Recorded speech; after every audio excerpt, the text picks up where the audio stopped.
السلام علیکم ورحمۃ اللہ.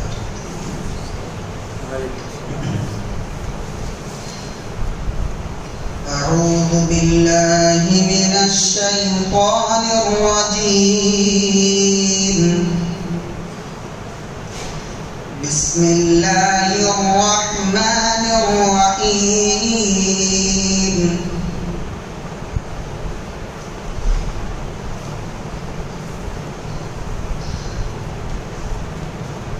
هو الله الذي لا إله إلا هو عالم الغيب والشهادة هو الرحمن الرحيم. هو الله الذي لا إله إلا هو الملك القدوس السلام المؤمن المهيمن العزيز الجبار المتكبر سبحان الله عما يشركون. هو الله الخالق البارئ المصور له الأسماء الحسنى يسبح له ما في السماوات والأرض وهو العزيز الحكيم. الحمد لله والصلاة والسلام على رسول الله. أما بعد، قال الله تبارك وتعالى في كلامه المجيد: أفمن يمشي مكبا على وجهه أهدى أمن يمشي سويا على صراط مستقيم. قل هو الذي أنشأكم وجعل لكم السمع والأبصار والأفئدة قليلا ما تشكرون. قل هو الذي ذرأكم في الأرض وإليه تحشرون. یہ سورۃ الملک کی 3 آیات آج کے اس درس میں ہم نے پیش کیے ہیں. سب سے پہلے جو آیت شروع ہوئی وہ یہ کہ فَمَن يَمْشِي مُكِبًّا عَلَى وَجْهِهِ أَهْدَىٰ أَمَّن يَمْشِي سَوِيًّا عَلَى صِرَاطٍ مُسْتَقِيمٍ. یہاں اللہ رب العالمین نے 2 طرح کے انسانوں کا تذکرہ کیا ہے. ایک ایسا شخص ہے جو منہ کے بل اوندھا چلتا رہتا ہے.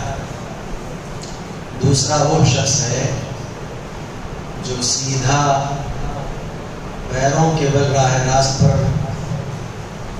چلا جاتا ہے یا چلتا رہتا ہے. دونوں میں زیادہ ہدایت یافتہ کون ہے؟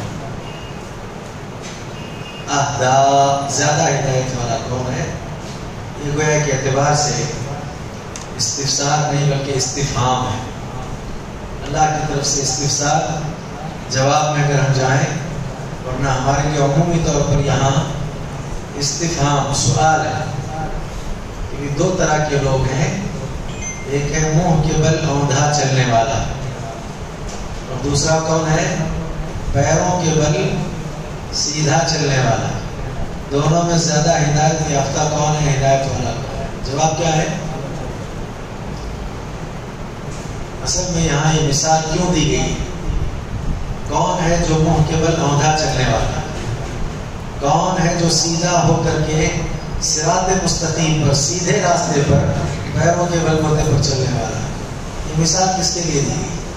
ہاں جی، ہمارے لیے دی گئی ہے. منہ کے بل اوندھا چلنے والا کون ہے؟ ہاں کیا کہہ رہے ہیں؟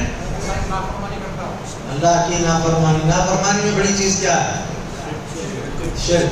ظاہری بات ہے جو مشرک ہوں گے ان کو اللہ رب العالمین نے یہاں اس بات سے واضح کیا کہ اگر شرک کے ساتھ، کفر کے ساتھ وہ دنیا میں آ کر زندگی گزار رہے اور بتا رہے ہیں تو ان کی مثال ایسی ہے جیسے وہ منہ کے بل کیسے چلتے ہیں؟ اوندھا چلتے ہیں. اور دوسرا سیدھا ہو کر کے صراط مستقیم پر درست چلنے والا کون ہے؟ جس کے پاس کون سی دولت موجود ہے؟ توحید کی دولت موجود ہے. جو موحد ہے، توحید پرست ہے، وہ پیروں کے بل سیدھا ہو کر کے سیدھے راستے پر چلنے والا ہے.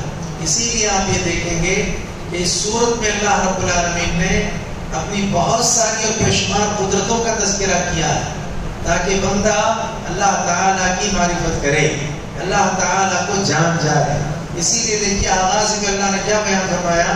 تبارک الذی بیدہ الملک وہو علی کل شیء قدیر. ہر چیز پر قادر کس کی ذات ہے؟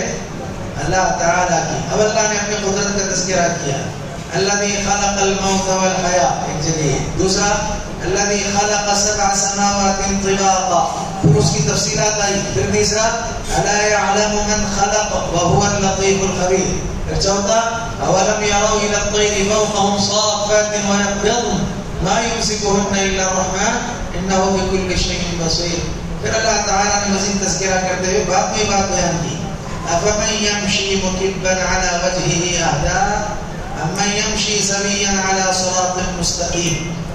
اللہ تعالیٰ کی قدرت کی جو نشانیاں بہت ساری ہیں زمین پر. سب سے پہلے تو یہ کہ 7 آسمانوں کو تہبتہ پیدا کرنا، بغیر کسی ستون کے اسے کھڑا کرنا، یہ اللہ تعالیٰ کی قدرت کی کتنی بڑی جو ہے نشانی ہے. موت اور حیات کو پیدا کرنا. مزید یہ کہ اللہ رب العالمین نے ستاروں کو مزین کیا، ان کو معلق جو ایک مدار پر رکائے رکھنا، بہت بڑی نشانی قدرت کی اللہ رب العالمین کی طرف سے. مزید یہ دیکھیے الا یعلم من خلق وهو اللطیف الخبیر.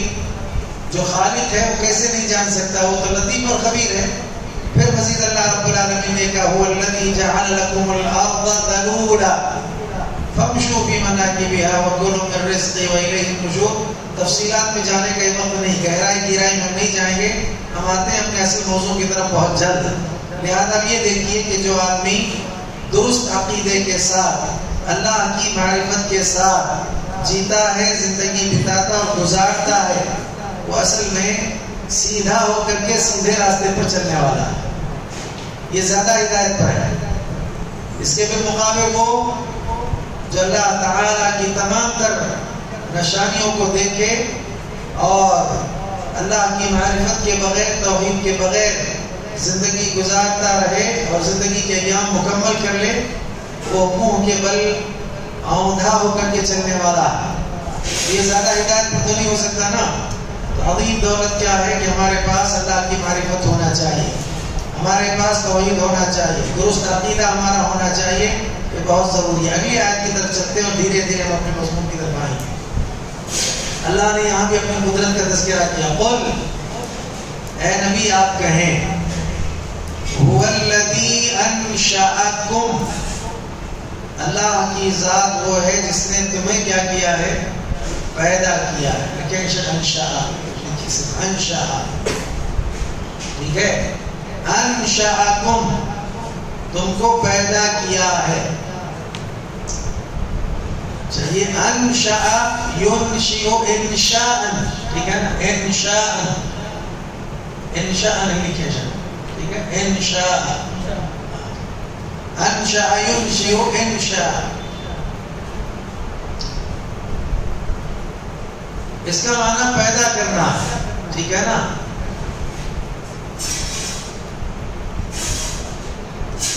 ٹھیک، اس کا معنی پیدا کرنا ہے.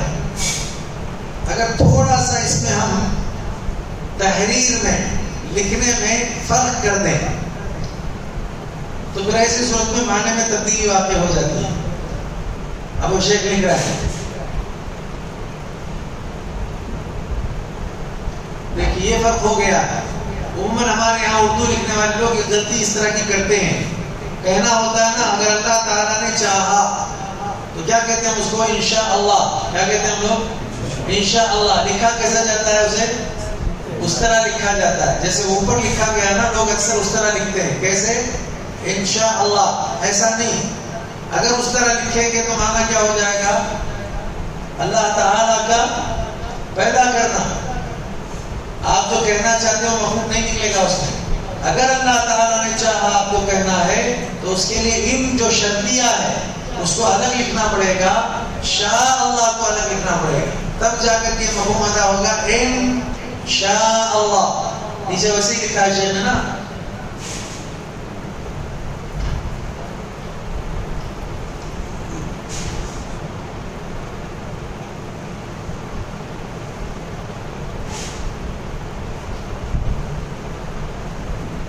ٹھیک ہے، یہ صحیح ہے اور اوپر والا صحیح نہیں ہے. انشاءاللہ اس طرح سے لکھا جاتا ہے مگر وہ درست نہیں. پورے قرآن مجید میں اگر اللہ تعالیٰ نے چاہا اس مضمون کو آپ دیکھنا چاہیں تو اسی طرح لکھا ہوگا. کس طرح سے؟ انشاءاللہ. اوپر جو آیا ہے اسی انشاء سے، هو الذی انشأکم، اللہ کی ذات وہ ہے جس نے تم کو پیدا کیا. ٹھیک ہے، تم کو پیدا کیا. وَجَعَلَ لَكُمُ السَّمْعَ وَالْأَبْصَارَ وَالْأَفْئِدَةَ، تمہیں کان، آنکھیں اور دل بنائے. اللہ نے عطا کیے. کیوں یہ اللہ تعالیٰ نے عطا کیا ہے؟ اس کا مقصد کیا ہے کہ بندہ سب سے پہلے ان نعمتوں کے ذریعے اللہ تعالیٰ کی معرفت حاصل کرے. سمع، بصر اور افئدہ یہ اصل میں حصول علم کا بہترین ذریعہ ہے. ان کے ذریعے علم حاصل ہوتا ہے. اب آپ علم حاصل کر رہے ہیں کس کے ذریعے؟ کس کے ذریعے علم حاصل کر رہے ہیں؟ سماعت کے ذریعے. لہذا سمع اور بصر اور افئدہ جو ہے یہ حصول علم کا بہترین ذریعہ، اللہ کی معرفت کے لیے بہترین وسیلہ ہے. اسی لیے اللہ تعالیٰ نے اس کا تذکرہ کیا. اور عجیب بات دیکھیں، قدرت کا تذکرہ جہاں تک آ رہا ہے بار بار یہ بات آئی ہے، اللہ اپنی قدرت اور اپنا جو ہے قدیر ہونا بتلاتا ہے. انشأکم، تم کو پیدا کیا. کس سے؟ کس سے پیدا کیا اللہ رب العالمین نے؟ مٹی سے.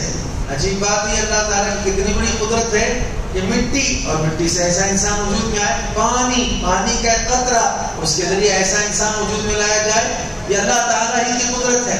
کسی اور کا یہ کارنامہ نہیں ہو سکتا. اسی لیے اللہ رب العالمین نے پچھلی آیات میں بھی اپنا قدیر ہونا بتلایا. بہت ساری علامات اور نشانیوں کا تذکرہ کیا. ان میں سے یہ انشأکم، تم کو پیدا کیا. وجعل لكم السمع والابصار والافئدہ، تمہیں کان، آنکھیں اور دل بنائے. قلیلا ما تشکرون، بہت کم تم کیا کرتے ہو. ایک بات تو معلوم ہو گئی ہم کو، کیا کہ سب سے عظیم دولت جو انسان کو اس دنیا میں آنے کے بعد حاصل ہونی چاہیے، ملنی چاہیے، وہ کون سی دولت ہے؟ عقیدہ اور توحید. اسی لیے اللہ نے اوپر مثالیں دی. منہ کے بل اندھا نہیں چلنا ہم کو. کیسے چلنا ہم کو؟ سیدھا ہو کر کے صراط مستقیم پر سیدھا چلنا ہے. اور وہی آدمی سیدھا چلے گا جس کا عقیدہ ٹھیک ہے، جس کا عقیدہ درست ہے، جس کے پاس توحید ہے. ٹھیک، پہلی بات یہ. دوسرا مسئلہ ہے کہ تحریری اعتبار سے معلوم ہوا انشاء، ینشی اور انشاءاللہ کے حوالے سے. تیسرا جو مسئلہ یہاں میں بیان کرنے جا رہا ہوں وہ کیا ہے؟ جب کبھی مشرکوں کا تذکرہ ہوتا ہے قرآن میں تو ان کے تذکرے کے موقع پر اگر ایسی آیت آتی ہے قلیلا ما تشکرون، تو وہاں اس کا مفہوم یہ ہوتا ہے کہ تم اللہ تعالیٰ کا بہت کم شکر ادا کرتے ہو، یعنی شکر ادا ہی نہیں کرتے ہو. یہ مفہوم اس کا بنتا ہے. قلیل کوئی معنی نہیں رکھتا وہاں. تم مشرک ہو، منہ کے بل اندھا چلنے والے ہو، لہذا تم کو اللہ نے ساری نعمتیں عطا کی اور تم اللہ تعالیٰ کا شکر نہیں ادا کرتے. سب سے بڑا شکر کیا اللہ تعالیٰ کا ادا کرنا؟ ہاں، اللہ کی عبادت، اللہ کی معرفت کے ساتھ. کس کے ساتھ؟ اللہ کی معرفت کے ساتھ اللہ کی عبادت ہے نا. یہ سب سے بڑا شکر ادا کرنا ہے، سب سے بڑا شکر ادا کرنا. تو اس حوالے سے جو آدمی اللہ کی عبادت نہ کرے، اللہ کی معرفت نہ کرے اور اس کی معرفت کے ساتھ عبادت نہ ادا کرے، وہ شکر ہی ادا نہیں کرتا ہے. تو قلیلا ما تشکرون، اس طرح کے ٹکڑے یا اس طرح کے کلمات اگر آتے ہیں اور مضمون وہاں اگر مشرکوں سے متعلق گفتگو کا چل رہا ہے تو اس کا مطلب یہ کہ یہ شکر ادا نہیں کرتے. شکر ادا کرنے والے کون ہیں؟ توحید پرست لوگ. آئیے ہم اپنے مضمون کی طرف آ رہے ہیں. ابھی اگلی آیت ہے. قل، اے نبی آپ کہیے، هو الذی ذرأکم فی الارض والیہ تحشرون، اللہ کی ذات وہ ہے جس نے تمہیں زمین میں پھیلا دیا ہے. ذرأکم فی الارض، تم کو زمین میں پھیلا دیا. والیہ تحشرون، اور اسی کی طرف تم اکٹھے کیے جاؤ گے، جمع کیے جاؤ. ٹھیک ہے. اب آپ یہ دیکھیے اللہ تعالیٰ نے یہ جو کہا ذرأکم فی الارض، تم کو زمین میں پھیلا دیا ہے. کس کو؟ تم کو سے مراد کون ہے؟ ہاں انسان. انسانوں میں کتنے قسم کے انسان آتے ہیں؟ چلیے لمبا ہو جائے گا کہ میں ہر ایک مسئلے میں ہر ایک سے پوچھنا شروع کروں. چلیے جتنے بھی اس وقت انسان ہیں کس کی امت ہے؟ اللہ کے نبی صلی اللہ علیہ وسلم کی امت ہے. اب اس کی اگر ہم تقسیم کریں تو امتی دو طرح کے ہوتے ہیں. ایک امت اجابت ہے، دوسرا امت دعوت ہے. دو طرح کی امت ہے نا، ایک امت اجابت، دوسری امت دعوت. اب یہاں اللہ نے جو کہا نا تم کو پھیلایا زمین میں، تم کو پھیلایا، میں کس امت کو؟ دونوں کے دونوں امتیں ہیں، امت اجابت اور امت دعوت. یہ دونوں کی دونوں کس کی امت ہیں؟ اللہ کے نبی صلی اللہ علیہ وسلم کی امت ہے. اب امت اجابت کس کو کہتے ہیں؟ کون ہے امت اجابت؟ جنہوں نے کیا کیا ہے؟ جواب دیا، جنہوں نے قبول کر لیا اسلام کو. یہ کون ہے؟ امت اجابہ میں. اب ہم سب کون ہیں؟ امت اجابہ. جنہوں نے اسلام کو قبول نہیں کیا وہ کون ہے؟ امت دعوت. ان پر کیا کرنا پڑے گا ہم کو؟ دعوت کے ذریعے اسلام پہنچانا ہوگا، حقائق ان کو واضح کرنے ہوں گے. تو اللہ نے کہا ذرأکم فی الارض، تم کو پھیلایا ہے، چاہے وہ امت اجابہ ہو چاہے وہ امت دعویٰ ہو، دونوں کے دونوں کو اللہ رب العالمین نے پھیلایا. نہیں سمجھ میں آیا؟ کریم اللہ صاحب کچھ اشارہ کر رہے تھے آپ؟ ہاں اگر بات نہ سمجھ میں آئے تو پوچھیں گے. تو ایک ہے امت دعویٰ، دوسرا ہے امت اجابہ. ہم امت اجابہ ہیں اور وہ امت دعویٰ ہیں جنہوں نے اسلام کا انکار کیا. دونوں کو اللہ نے روئے زمین میں پھیلایا، مردوں کو بھی عورتوں کو بھی، بچے بچیاں جو بھی سب کو پھیلا دیا. کیوں؟ یہ سوال ہے، اس کے جواب میں ہم آ رہے ہیں آگے. کیوں پھیلایا اللہ نے؟ ہاں اللہ تعالیٰ یہ فرماتا ہے اللہ کی ذات وہ ہے جس نے تم کو زمین میں پھیلایا ہے. کیوں؟ ہاں عبادت کے لیے. چلیے اچھا اور آسان جواب ہے. ہاں کیوں پھیلایا اللہ رب العالمین؟ چلیے جو سورت ہے، سورت کے آگے پیچھے جو آیات ہیں اسی جو ہے مفہوم کو یا اسی کے جو ہے ہم آگے پیچھے گردش کرتے ہوئے مطلب یہ کہ گھومتے پھرتے یا اسی پر تفکر کرتے جواب تلاش کریں. کیوں؟ وَإِلَيْهِ تُحْشَرُونَ، کہ تم اکٹھا کیے جاؤ گے. لہذا پھیلانے کا مقصد یہ کہ تم سے پوچھا جائے گا، باس پرس ہوگی، تمہارا حساب ہوگا. ٹھیک ہے، ایک جواب یہ بھی ہے. کیوں پھیلایا گیا ہے؟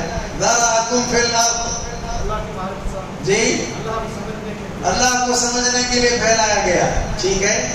اب قرآن کی ان آیتوں سے پہلے جو آیتیں آئی ہیں نا، ان آیتوں پر اگر آپ غور کریں تو ایک آیت ہے کہ هو الذی جعل لكم الارض ذلولا فامشوا في مناکبها وَكُلُوا مِن رِزْقِهِ وَإِلَيْهِ النُّشُورُ. وَإِلَيْهِ تُحْشَرُونَ یہاں ہے، وَإِلَيْهِ النُّشُورُ وہاں ہے. کیا کہا اس میں اللہ نے؟ اللہ کی ذات وہ ہے جس نے زمین کو تمہارے تابع کر دیا ہے، تمہارے لیے نرم کر دیا ہے، تمہارا مطیع اور فرما بردار بنا دیا ہے. ٹھیک ہے نا؟ اب کیا کرنا ہے؟ اللہ نے کہا فَامْشُوا فِي مَنَاكِبِهَا، وہ جو کاندھے ہیں نا اس کے، زمین کے جو کاندھے ہیں ان کاندھوں پر چلو پھرو. اور کیا کرنا ہے؟ وَكُلُوا مِن رِزْقِهِ، ہاں اللہ کی دی روزی میں سے کھاؤ. زمین میں کیوں پھیلا اللہ تعالیٰ نے؟ ہاں ایک جواب تو آئے گا. وَكُلُوا مِن رِزْقِهِ، زمین میں آدمی پھیلتا ہے، یہاں سے وہاں ادھر سے ادھر کا سفر کرتا ہے، دور دراز مقامات کا سفر طے کرتا ہے. سبب کیا ہے؟ ہاں رزق کی تلاش. وَكُلُوا مِن رِزْقِهِ، کھاؤ اس کی روزی میں سے. لیکن اتنا ضرور یاد رکھو وَإِلَيْهِ النُّشُورُ، پلٹ کر کے جانا کہاں؟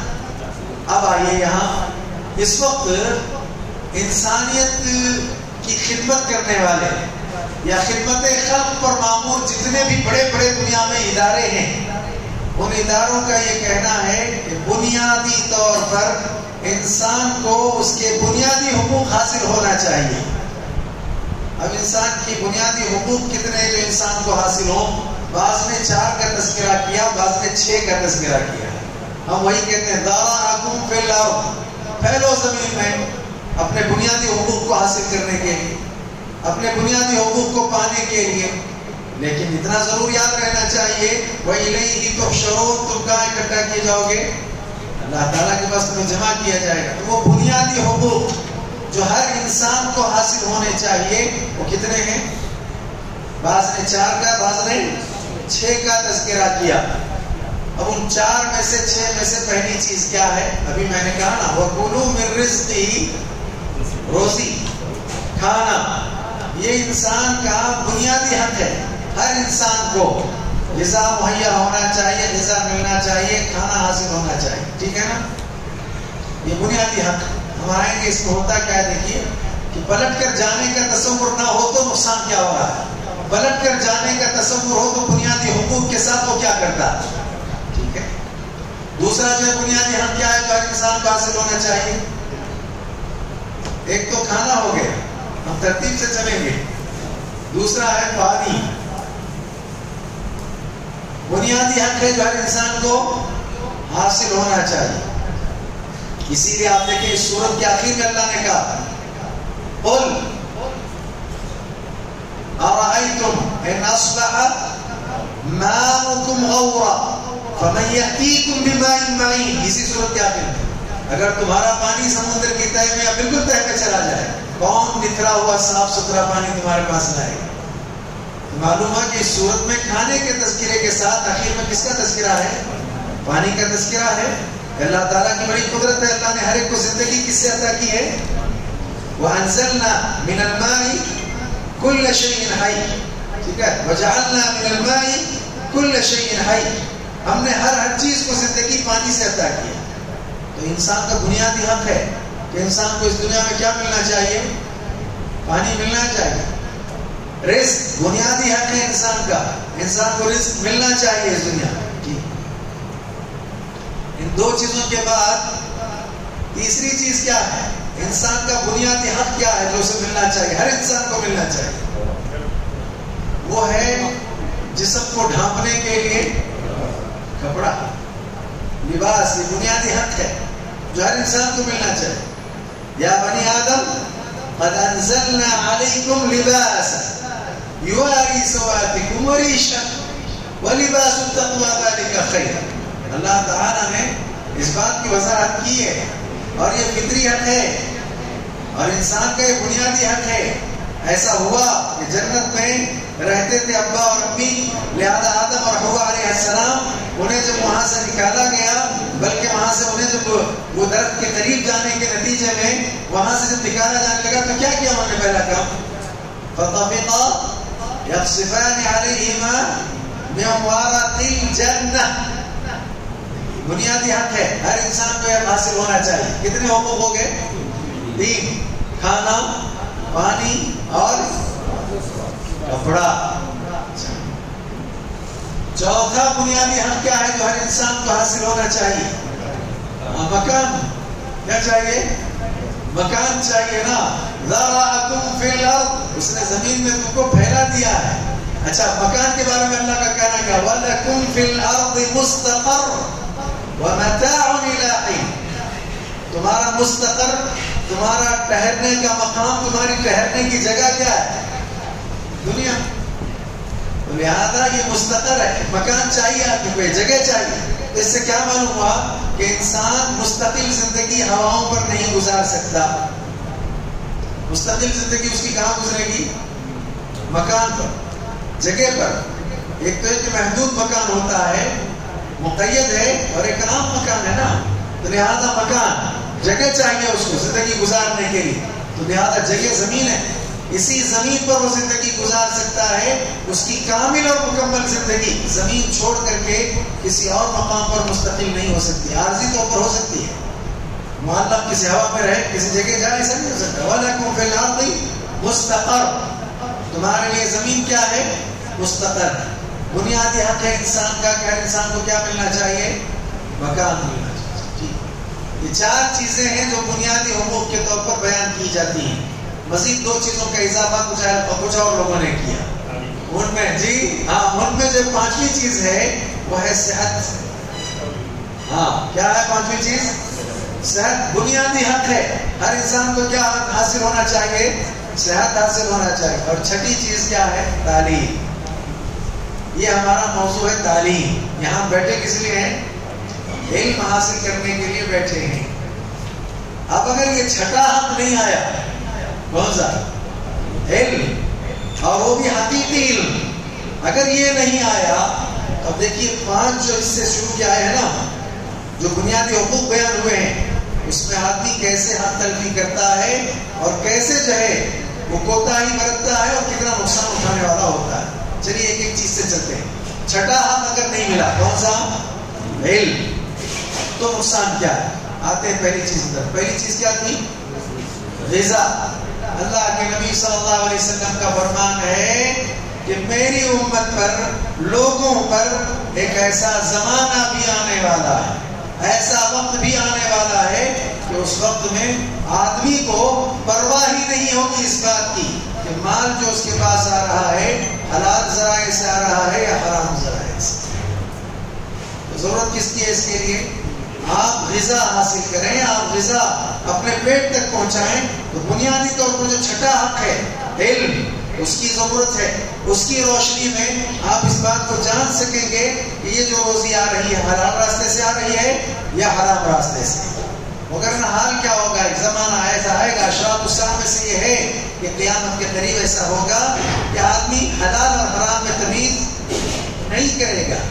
لوگوں کو پرواہ نہیں ہوگی مال حلال راستے سے آئے یا حرام راستے سے آئے. چلیے غذا کا معاملہ ہے، اور آج ایسا ہو رہا ہے کہ لوگ تمیز نہیں کرتے. بس مال کی محبت میں چاہے جیسے مال آ جائے، مال آنا چاہیے. دوسرا مسئلہ کون سا ہے؟ پانی کا.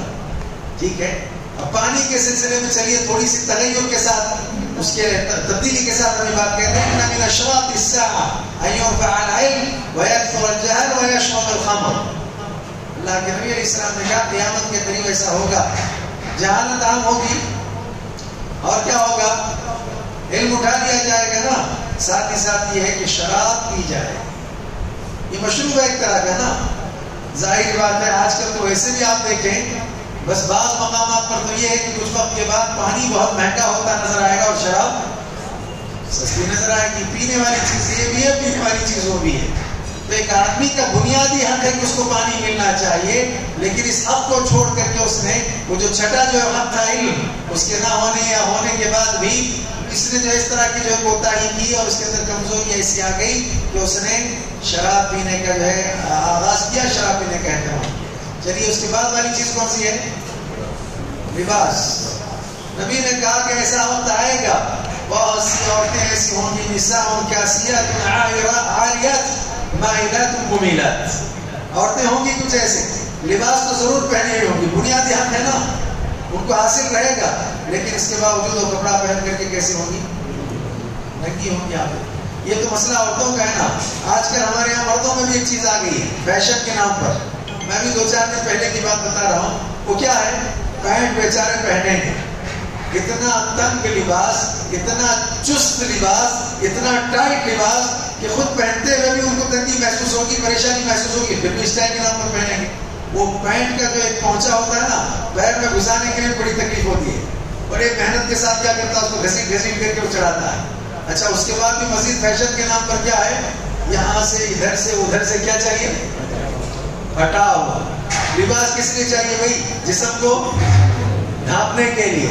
اور آج ہم لباس پہن کر کے کیا کر رہے ہیں؟ جسم کو دکھا رہے ہیں اور بڑا شان سمجھتے ہیں، بہت فخر سمجھتے ہیں. کیوں پھٹ گئے یہاں سے؟ ارے بھائی ہمارے یہاں تو اسلام کی تاریخ میں یہ ملتا ہے کہ لباس پھٹ بھی جاتا تو کیا کرتے تھے؟ وہ بہمت لگاتے تھے. لیکن یہ اچھے لباس کو کیا کرتا ہے؟ پھاڑ کر کے پہنتا ہے. ابھی آپ دیکھیے نا، بنیادی حق آپ کو حاصل ہے. آپ کو اچھا لباس پہننا چاہیے، صاف ستھرا لباس پہننا چاہیے، ساتر لباس ہونا چاہیے، لیکن آپ نے اس کے خلاف کیا. آپ کو جو ہے مشروبات میں سے جو حلال چیزیں اس کا استعمال کرنا چاہیے، آپ نے حرام چیزوں کا استعمال شروع کر دیا. غذا کے سلسلے میں حلال چیزوں کو اہمیت دینی چاہیے، آپ نے حرام چیزوں کو اہمیت دینی شروع کر دی. دیکھیے بنیادی حق جو ٹھوس علم نہ ہونے کے نتیجے میں کتنی بڑی بڑی غلطیاں. میں بھی 1-2 ہفتہ پہلے کی بات بتا رہا ہوں. مسجد میں تھا، ایک چھوٹی بچی نماز میں آئی، اس کے بعد اسے ساتھ لے کر آئے تھے. نماز کے بعد بچی ملاقات کے لیے میرے پاس آئی. 3 سال کی بچی. تو دونوں طرف سے یہاں وہ کیا ہے اس کا وہ جو ہے کچھ کپڑا جو ہے وہاں موجود نہیں. تو میں نے بلا کر کے اس کو کہا بیٹا دیکھو تمہارا اوپر کا لباس جو کپڑا ہے پھٹ چکا ہے, یہ پھٹ گیا ہے ادھر سے, پتہ نہیں ٹیلر کو سمجھ میں نہیں آیا ہوگا, اس نے پھاڑ دیا ہے, پھٹ گیا ہے, جا کر کے فوراً گھر میں اس کو اچھی طرح سے بند کر لو. اس نے کہا نہیں آپ کو معلوم نہیں ہے اسٹائل ہے اس کی. کیا کہا اس نے؟ یہ پھٹا نہیں ہے, یہ کیا ہے, اسٹائل ہے یہ. تو آپ اندازہ لگائیے کہ آج ہمارا حال کیا ہو گیا. مغربی تہذیب کہ ہم اتنے دلدادہ ہو گئے, اتنے متاثر ہو گئے کہ آج ہم ان کے طرز کو اپناتے ہیں, اور جو اصل شریعت نے ہم کو حق عطا کیا تھا اس سے کوتاہی یا اس کو کوتاہی برتتے ہیں, غفلت برتتے ہیں. ٹھیک نہیں. چلیے اس کے بعد کا معاملہ کیا ہے؟ حقوق کے اعتبار سے مکان کے معاملات میں بھی کیا ہے؟ اب ظاہری بات ہے ایک آدمی مکان بہت زیادہ محنت و مشقت کے ساتھ تیار کرتا ضرور ہے, لیکن اب اس کے ساتھ بھی اس کو محسوس کرنا چاہیے کہ کتنی عظیم دولت ہے یہ اللہ تعالیٰ کی, کتنا بڑا انعام ہے. لیکن اس کے باوجود ہمارے یہاں بہت سارے لوگوں کا معاملہ ایسا ہے کہ اس کے تعمیر کے حوالے سے بھی لوگ غلط روش اور غلط راستہ اختیار کرتے ہیں. بینکوں کا رخ کر لیا, ادھر کا رخ کر لیا, ادھر کا رخ کر لیا, پتہ نہیں. بہرحال بہت سارے امور ہیں. صحت ایک بنیادی حق تھا, اس صحت کی بنیادی حق کے اعتبار سے آپ غور کیجیے, صحت کو خراب کرنے والی جتنی چیزیں ہیں ان تمام چیزوں کی ہم پرواہ کیے بغیر اشیاء کو استعمال کرتے ہیں. بعض نوجوانوں کا حال ہے اس وقت ایسا کہ منصوبہ بند طریقے سے کہہ لیں یا غیر منصوبہ بند طریقے سے کہہ لیں, بعض نوجوانوں کو اس میں لگا دیا گیا کہ وہ افیم استعمال کرتے ہیں. عجیب بات ہے, بھنگ اور چرس کے عادی ہیں, اور حال ان کا یہ ہے کہ اگر ان کا مطالبہ وقت پر پورا نہ ہو بسا اوقات وہ بڑے بڑے نقصان کر دیتے ہیں. ایسا بھی ہوا ہے کہ جانے لی ان لوگوں نے صرف ان کے خواہشات کے تکرار نہ ہونے کے نتیجے میں. لہذا یہ بنیادی حقوق ہے. دارا فی الارض, تم کو کہاں پھیلایا اللہ تعالیٰ نے؟ زمین میں پھیلایا ہے. کیوں پھیلایا اللہ تعالیٰ نے زمین میں؟ تاکہ تمہارے بنیادی حقوق تم کو حاصل ہو. لیکن ان بنیادی حقوق میں سب سے زیادہ جو بنیادی حق ہے وہ ایک علم آدمی کو آنا چاہیے. کیا آنا چاہیے؟ اس کے نتیجے میں مال محفوظ رہے گا, اس کے نتیجے میں صحت باقی و برقرار رہے گی, اس کے نتیجے میں مال کے ساتھ ساتھ جو دوسری چیز ہم نے بتائی ہے وہ کیا, بہت ساری چیزوں کا تذکرہ ہوا. آدمی کے غذا کا استعمال درست ہوگا, آدمی کے مشروبات کا استعمال درست ہوگا, آدمی کی صحت درست رہے گی, آدمی کے رہائش کا انتظام صحیح ہوگا. تمام چیزوں کے لیے بنیادی طور پر علم کی ضرورت ہے. اب یہ علم کتنا اہم ہے. اب اس کے حوالے سے اگر تفصیلات میں ہم جائیں تو تھوڑی سی اس کی وضاحت میں کر دیتا ہوں. اس کا بھی بڑا نقصان دیکھیے کیا ہوا. حقیقی علم کون سا چاہیے تھا؟ افمن یمشی مکبا علی وجهه اهدی امن یمشی سویا علی صراط مستقیم. لکھے گا علم کے حوالے سے دکھتا ہوں, بتا رہا ہوں. علم کے حوالے سے آخری حق ہے نا ہمارا, بنیادی حق ہے کہ نہیں ہے؟ ہر آدمی کو کیا ہونا چاہیے؟ ہر آدمی کو علم ہونا چاہیے, اس کے پاس علم رہنا چاہیے, بنیادی حق ہے. چلیے اب ہمارے یہاں کیا ہوا, علم کی دو قسمیں بنائی. کون سی دو قسمیں علم کی؟ ایک دینی, دوسرا دنیاوی. لکھیں گے شیخ, آثاری علم اور اثری علم. ٹھیک ہے, آثاری اور اثری.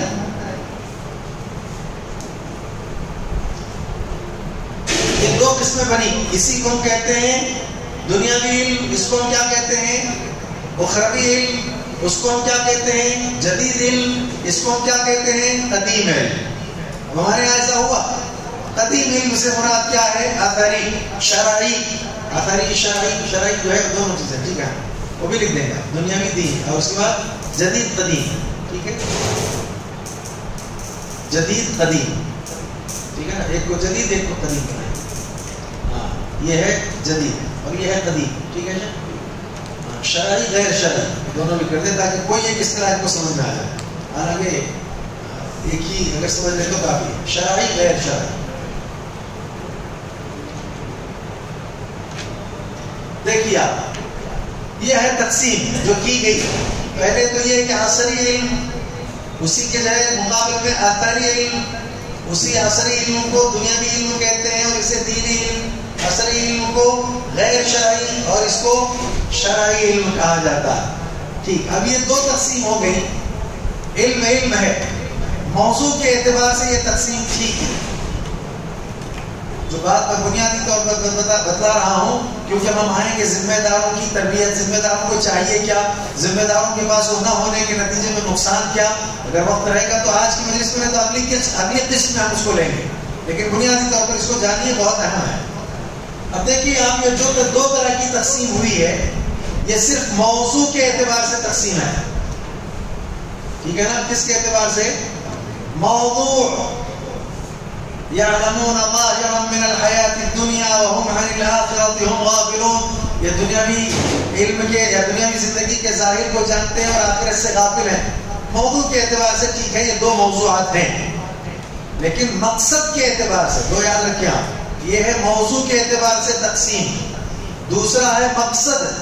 مقصد کے اعتبار سے اگر آپ دیکھیں تو آدمی کا مقصد اگر درست ہو تو دونوں چیزیں علم ہے بس، اور کچھ نہیں. اور دونوں کا جو ہے مطالبہ، دونوں مقصود ہیں. مثال کے طور پر یہ ہے عصری علم. آپ کا مقصد اگر اس علم کو حاصل کرنے میں یہ ہے کہ میں خدمت خلق کروں گا، اللہ تعالیٰ کی خشیت میرے اندر اس سے آ جائے گی.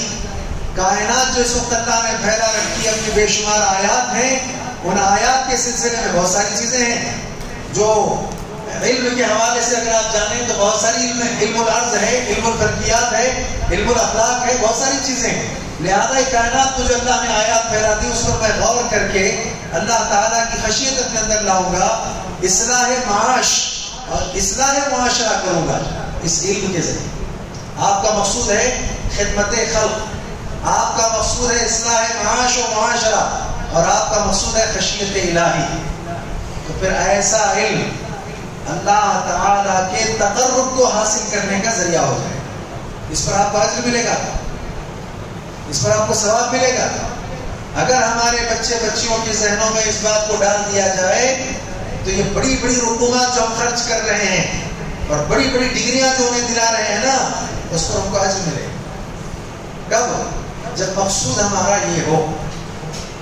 اسی لیے میں کہتا ہوں ایسا علم عصری دنیاوی کہ جس میں بیہودیت موجود نہیں ہے، لایانیت نہیں ہے، کوئی بیہودہ پن نہیں، اس میں لایانیت نہیں ہے، تو آپ وہ علم حاصل کریں.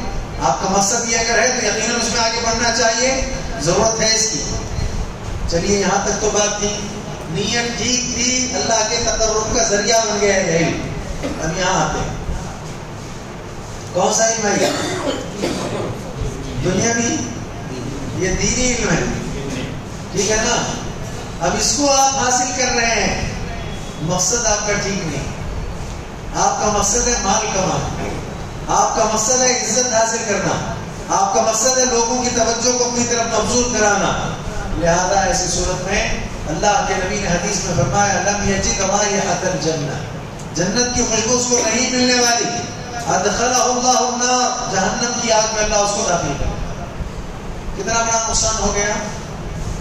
تو کبھی دینی علم ہو کر کے بھی اس سے نقصان ہو سکتا ہے، کبھی دنیاوی علم ہو کر کے بھی اس سے فائدہ ہو سکتا ہے. کب ہوگا ایسا؟ جب مقاصد ٹھیک ہوں گے. کیا ہوں گے؟ مقاصد ٹھیک ہوں گے. تو اسی لیے یہ تقسیم اگرچہ کہ ہوئی ہے، لیکن یہ مضمون کے اعتبار سے تقسیم ہے. مقصد کے اعتبار سے دونوں کے علم کے حاصل کرنے میں خیر ہے اگر نیت اور مقصد ٹھیک ہے. شرعی علم حاصل کرتے ہیں، مقصد اچھا ہے، بہت اچھا ہے. دنیاوی علم حاصل کرتے ہیں، مقصد اچھا ہے، ٹھیک ہے، کوئی مسئلہ نہیں، تقرب الہی کا ذریعہ. لیکن آئیے میں اگلی بات بتا رہا ہوں کہ ایک آدمی بنیادی حق جو اسے حاصل ہونا چاہیے وہ علم والا ہونا چاہیے، فضل والا ہونا چاہیے تھا. آگے چل کر کیا ہوا پھر میں بتا دیتا ہوں. آگے چل کر کیا ہوا، جب یہ دو تقسیم ہوئی تو ان دو تقسیموں کے ساتھ ظاہری بات ہے یورپ اور امریکہ وغیرہ، ظاہری بات ہے یہاں ہیں پڑھے لکھے لوگ، یورپ اور امریکہ وغیرہ جو ہے وہاں اور اس کے اطراف کے جتنے ممالک تھے نا، تمام ممالک کے اصل جو لوگ تھے، ظاہری بات ہے جدید علوم کا باپ جن کو کہا جاتا ہے وہ انہیں کو کہا جاتا ہے. ان لوگوں کا بھی مقصد کیا تھا؟ ان کا کہنا یہ تھا کہ معاشرے کا ہر انسان تعلیم یافتہ ہونا چاہیے. ایک دوسری تقسیم بھی چاہیے کی ہے، اسی کے بارے میں لکھیں تھوڑا سا مختصر. تعلیم یافتہ بولی عصریت ایک منٹ اسی کو کرنا ٹھیک ہے. یہ عصری تعلیم ہے نا, نیچے لکھیے اس کو تعلیم یافتہ, صرف اسی کو تعلیم یافتہ ٹھیک ہے. یہاں اس کو لکھیے عالم. عالم یہ ایک دوسری تقسیم ہوئی بعد میں چل کر. کیا ہوا کہ جو بھی یہ جو جدید علم ہے نا, اس کو حاصل کرنے والا رہے گا اس کو کیا نام دیں گے؟ تعلیم یافتہ. اور یہ جو قدیم علم حاصل کرنے والا ہے اس کو کیا نام دیں گے؟ عالم. ایک دوسری تفریق ہوگی. معاشرے میں عالم کا مطلب وہ جس کے پاس قدیم علم ہے, اثری علم ہے, دینی علم ہے, شرعی علم ہے, وہ عالم ہے. اچھا, پھر تعلیم یافتہ جس کے پاس کون سا عصری, دنیاوی, جدید, غیر شرعی علم ہے, وہ تعلیم یافتہ ہے. ایک اس طرح یہ بن گئی پہچاننے کے لیے. اب جو سوٹ بوٹ میں ہوتا ہے, پینٹ شرٹ میں ہوتا ہے, ٹائی فائی کے ساتھ ہوتا ہے, لوگ اسے کیا کہتے ہیں معلوم ہے؟ یہ بڑا تعلیم یافتہ ہے. اور جو بیچارہ جبہ ببا پہن کر کے شیروانی وغیرہ کے ساتھ آ جائے وہ کیا کہلاتا ہے؟ عالم کہلاتا ہے. آگے چل کر نقصان بتا رہا ہوں میں, بنیادی حقوق میں آؤں گا بعد میں. تو اب ہوا کیا, دو تقسیم ہو گئی. پہلی تقسیم اوپر کی, دوسری تقسیم نیچے کی. لیکن یورپ اور امریکہ کے لوگ اور ممالک کے لوگوں نے اس بات کو عام کیا تھا کہ ہمارا مقصد تعلیم سے یہ ہے کہ ہر انسان کا جو بنیادی حق تعلیم ہے اسے ملنا چاہیے, اور تعلیم یافتہ رہنا چاہیے, بس, اور کوئی دوسرا مقصد نہیں. تو ان کے یہاں گاڑی چلانے والا ڈرائیور بھی تعلیم یافتہ تھا, ٹوائلٹ صاف کرنے والا بھنگی بھی کیا تھا؟ تعلیم یافتہ تھا. کیوں؟ آج وہ اس لائن میں ہے, کل کسی دوسرے لائن میں آئے گا تو تعلیم یافتہ ہے نا, پریشانی نہیں رہے. تو کسی بھی شعبے میں اگر کام کی ضرورت پڑ جائے, بنیادی حق تعلیم رہنا چاہیے, علم رہنا چاہیے. آج یہاں, کل وہاں, کل وہاں, کسی بھی شعبے میں آ سکتا ہے, لہذا وہاں وہ جاہل نظر نہ آئے, وہاں وہ تعلیم یافتہ رہنا چاہیے. یہ بنیادی مقصد تھا. بعد میں چل کر کے برطانیہ نے کیا کیا, اب تیسرا مقصد جو آیا اس کے نقصانات میں بتا رہا ہوں. بنیادی حق. ہمارا بھی یہاں بیٹھنے کا مقصد کیا ہونا چاہیے, ہمارا جو ذمہ داری پر آ کر کے کام کرنے کا مقصد کیا ہونا چاہیے, ہمارے بچوں کو تعلیم اور کالج اور اسکول میں بھیجنے کا مقصد کیا ہونا چاہیے, شرعی طور پر مدارس علمیہ بھیجنے کا مقصد کیا ہونا چاہیے. یہ ہم اس سے طے کر لیں گے تو آسانی ہو جائے گی. بعد میں چل کر کے برطانیہ والوں نے کیا کیا معلوم ہے آپ کو؟ ساری دنیا پر راج کرنا تھا, سارے جگہ دنیا میں حکومت کرنی تھی, سارے لوگوں کو امریکہ سے تو نہیں لا سکتے تھے. اب انہوں نے ایک کام کیا, کہا دیکھو جتنے کالجز ہیں اور یونیورسٹیاں ہیں ان میں بڑی بڑی ڈگریاں لے کر کے بہت ہائی فائی نمبرات سے, معیاری نمبرات سے جو کامیابی حاصل کر لیں گے, ہم ان کو گورنمنٹ کی ملازمتیں عطا کریں گے. اور کون سا شوشہ ذہن میں ڈالا گیا؟ ملازمت. نیت کہاں سے آ گئی؟ ابھی جو بھی بڑے بڑے عہدے ہو رہے مطلب ڈگریاں لیں گے, ان کو ہم کیا کر دیں گے؟ حکومتی سطح پر نوکریاں عطا کریں گے, ملازمت عطا کریں گے. اب ہوا کیا, جب یہ بات آئی, ظاہر بات ہے لوگ جب علم حاصل کرنے لگے, اصول علم کے لیے اب نیت کیا بن گئی ہے, ارادہ کیا بن گیا؟ ملازمت. جتنا خرچ کیا اس سے کئی گنا بعد میں جا کر کے نکال لینا ہے, حاصل کر لینا ہے. اب وہ دیکھیے آپ اس کا نقصان کیا ہوا. ظاہر